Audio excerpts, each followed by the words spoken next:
अस्सलाम वालेकुम। अच्छा देखिए, मैं आपको भी बता रहा हूँ कि जो ये सॉफ्टवेयर थोड़ा सा मैंने मैनेज किया है कैसे करना है इसे। आपकी जो सबसे पहली रिक्वायरमेंट है वो है सेल की।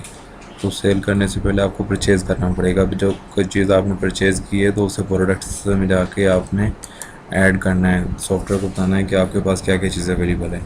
तो मैं भी कुछ ऐड कर लेता हूँ यहाँ से। और आपके पास क्यूआर कोड है तो जस्ट यहाँ पर रखें कर्सर को, और बार कोड स्कैनर से अपने प्रोडक्ट को स्कैन कर ले तो ऑटोमेटिकली यहाँ पर आपका कोड आ जाएगा, जो नेक्स्ट टाइम आप स्कैन करके सेल कर सकते हैं। फ़िलहाल मेरे पास नहीं है तो मैं यहाँ से खुद से कुछ भी कोड डायल कर दिए, और प्रोडक्ट का नाम मैं यहाँ पर लिख रहा हूँ कि मेरे पास है कुछ समसंग टाइप का, कुछ कर लेते हैं समसंग मोबाइल है, और कैटेगरी मेरे पास मोबाइल आ जाएगी। ऐड करना है तो आप यहाँ से नई कैटेगरी ऐड कर सकते हैं। होलसेल प्राइस आपने किसी ख़ास कस्टमर को कोई प्राइस देनी है तो फ़र्ज़ करें आपकी 600 रुपये देनी है। सेल प्राइस वो है जो आप कॉमन कस्टमर को दे रहे हैं, तो वो आपकी 750 हो सकती है। और जो आपकी प्रोडक्ट प्राइस है, आपने कितने की परचेज़ की है, ये आपकी हो सकती है 500 के करीब। तो आपने थोड़ा सा ख्याल से करना है, जो आपकी सेल प्राइस है ये आपके कस्टमर को ऑटोमेटिकली लगेगी। अगर आप इसे एडिट करना चाहें तो वो सेल फॉर्म में कर सकते हैं, कैसे करेंगे वो मैं आपको बता देता हूँ अभी। लेकिन फ़िलहाल इसका थोड़ा ख्याल रखना है आपने, इसी की बेस पे आपकी प्रॉफिट लॉस की जो शीट होगी वो तैयार होगी। थोड़ा ख्याल से आपने करना है, ठीक है। अगर आपने कोई पिक्चर ऐड करनी है तो पिक्चर यहाँ पर डबल क्लिक करें तो पिक्चर भी ऐड कर सकते हैं। फ़िलहाल मैं सबमिट करता हूँ। ये हमारा कोड है और सैमसंग हमारे पास मोबाइल है। सबमिट किया तो मुझे कहता है प्रोडक्ट एडिट।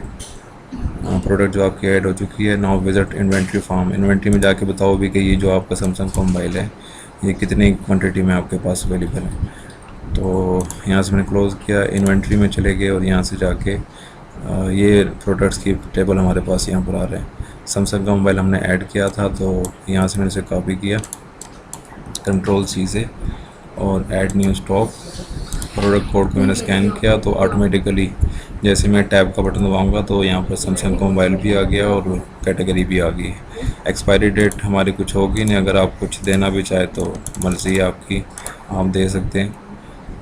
और इसके अलावा आपने क्वांटिटी यहाँ पर बतानी है तो मैं कुछ 100 के करीब या 150 के करीब बताता हूँ और इसे सेव कर देता हूँ। और इसके बाद अगर आपने इसकी रिपोर्ट लेनी है तो किस डेट से लेके किस डेट तक आपने क्या परचेज़ किया है आप जनरेट करवा सकते हैं। यहाँ से आपको तमाम वैल्यूज़ मिल जाएगी। और अगर आप किसी स्पेसिफिक डेट की देखना चाहें तो आप यहाँ से स्पेसिफिक डेट के ऊपर क्लिक करके फ़िल्टर भी लगा सकते हैं। तो इसके ऊपर ये चीज़ अवेलेबल है। प्रिंट लेना है तो आप प्रिंट भी ले सकते हैं। चलें, हमने प्रोडक्ट ऐड तो कर दी है इन्वेंट्री में। अब इसे क्लोज़ करके अब जाके सेल करके करने की कोशिश करते हैं। Order and sale. और जब आप इस फॉर्म पे आएंगे तो आप सबसे पहले न्यू सेल क्रिएट करेंगे। न्यू सेल, यहाँ पर मैं इसका नाम रख दूँगा कि मेरे पास वासिफ नाम का कोई कस्टमर है वो आया है। रखना चाहे तो ना भी रखे तब भी कोई इशू नहीं है। न्यू कस्टमर के नाम से आपका डेटा स्टोर हो जाएगा। मैं इसे क्रिएट कर रहा हूँ और इसके बाद एक में सेल कर देता हूँ सैमसंग का मोबाइल। जस्ट यहाँ पर स्कैन करें और क्वांटिटी टाइप करनी है तो क्वांटिटी टाइप कर दें और ऐड टू कार्ट कर दें तो आपके पास ये प्रोडक्ट ऐड हो गई है। नेक्स्ट आप वीवो का मोबाइल भी सेल करना चाह रहे हैं तो इसी तरह से ऐड प्रोडक्ट स्कैन किया और यहाँ पर आके जितनी क्वांटिटी करनी है ऐड टू कार्ट कर दें तो आपके पास ये प्रोडक्ट्स यहाँ पर ऐड हो गए। आइटम भी काउंट कर रहे हैं और साथ आपको यहाँ पर बता भी रहा है कि कितनी प्राइस इसकी होगी।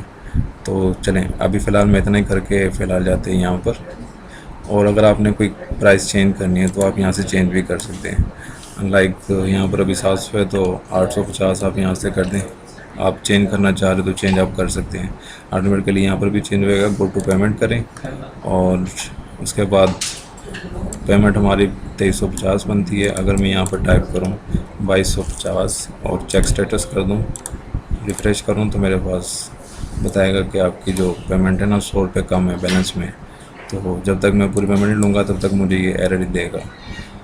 उसके बाद मैं यहाँ पर ऐड भी कर सकता हूँ 2350 पूरे कस्टमर ने दे दिए। चेक स्टेटस करे और रिफ़्रेश करे तो यहाँ पर आपका 0 बैलेंस हो गया। और उसके बाद फिर आपकी रसीद आ जाती है। रसीद पे आपकी टोटल अमाउंट और आज की तारीख जो कुछ भी है वो सब चीज़ें यहाँ पर आपको शो कर रहा होगा। इसके आप प्रिंट ले लें। और हमारे पास यहाँ पर 2 प्रिंटर है। एक आपका 2 इंच का प्रिंट कहलाता है, दूसरा आपका 3 इंच उसका प्रिंट कहलाता है। जो भी आपके पास प्रिंटर होगा वहाँ से आप प्रिंट ले सकते हैं। चलिए खैर, ये मैंने आपको बता दिया। उसके बाद आपने लेनी है रिपोर्ट कि आपने डेली कितना सेल किया है। तो डैशबोर्ड पे जाएंगे तो यहाँ से भी आपको बता रहा होगा कि आज के दिन में कितनी आपने सेल की है और कितने कस्टमर्स आपके पास आए, कितनी प्रोडक्ट आपने सेल की, सब चीज़ें यहाँ पर आपको ETC बता रहे हैं। इसके अलावा अगर आपने प्रिंट नहीं करना है तो रिपोर्ट्स में जाके, ट्रांजैक्शन में जाके यहाँ से आप चीज़ें ये बता सकते हैं। अभी आज के दिन में 2 चीज़ें सेल की है आपने, तो आपको यहाँ पर बता रहा है। डिस्काउंट आपने नहीं दिया है, टोटल कॉस्ट आपकी इतनी आ रही थी, अमाउंट पेड इतनी हुई है और बैलेंस में कुछ भी नहीं है। सेल पर्सन उस्मान है, जो भी होगा यहाँ पर आपको बता रहा होगा। और यहाँ पर भी आप फ़िल्टर लगा सकते हैं। इस तरह से आपको चीज़ें नज़र आएगी। इसके ऊपर मैं क्लिक करूँगा तो ये चीज़ें मुझे इस तरह नज़र आ रही है कि जो कस्टमर आया था न्यू ऑर्डर के नाम से, उसे आपने क्या सेल किया, और कोई वासिफ नाम का कस्टमर आया था, उसे आपने क्या क्या चीज़ें सेल की है।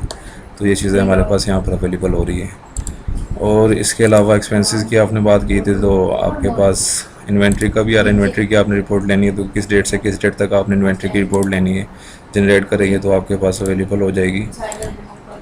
सेल्स ब्रेकडाउन में आपको 2 डेट्स देनी पड़ेगी, उसके बाद करेंगे तो आपके पास रिपोर्ट आ जाएगी। फ़िलहाल मैं स्टार्ट डेट नहीं करता हूँ और एंड डेट में आज की लगा देता हूँ कि इस वक्त तक हमने क्या किया है जनरेट, तो हमारे पास ये चीज़ें आ गई। ठीक है, चले इसे भी मैं क्लोज करता हूँ। प्रिंट लेना तो आप प्रिंट कर लेंगे, अगर एक्सेल में रिपोर्ट करना है तो एक्सेल में भी आप यहाँ से इसे एक्सपोर्ट कर सकते हैं, और एडिट शेडिट जो भी आपने करना चाहे तो कर सकते हैं। फिलहाल मैं इसे क्लोज़ किया और बाकी बात आपकी रहेगी थी एक्सपेंसेस की, तो आपने एक्सपेंडिचर पे जाना है और यहाँ से जो भी आप खर्च वगैरह करते हुए यहाँ पर ऐड कर लें। लाइक दैट मैं कहता हूँ कि मैंने कुछ गैस का बिल पे किया है, अमाउंट थी कुछ 550 रुपये, कैटेगरी थी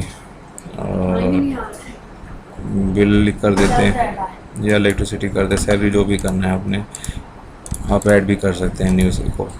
और इसे मैंने कर दिया यहाँ से सेव, और यहाँ से आप फाइनल रिपोर्ट ले सकते हैं कि क्या क्या आपके खर्चे हो गए, कितने अमाउंट्स के हो गए। यहाँ पर आपको टोटल करके प्रिंट निकाल सकते हैं आप। ये था कंप्लीट। और डेली एक्सपेंस का मैंने आपको बता दिया, डेली भी आपका यहीं से निकलना है, और आपने ईयरली निकालना है प्रॉफिट लॉस का, तो आपको वो भी इधर से ही मिलेगा। सेल प्राइस, प्रोडक्ट प्राइस, यहाँ पर सब कुछ आपका फाइनल हो रहा होगा। यहाँ पर मेरे पास यहाँ प्रॉफिट एंड लॉस आ रहे हैं। अभी तक जो मैंने चीज़ें सेल की उसमें मुझे 1000 रुपया बचा है जस्ट। यहाँ पर अगर आप थोड़ा सा देखते तो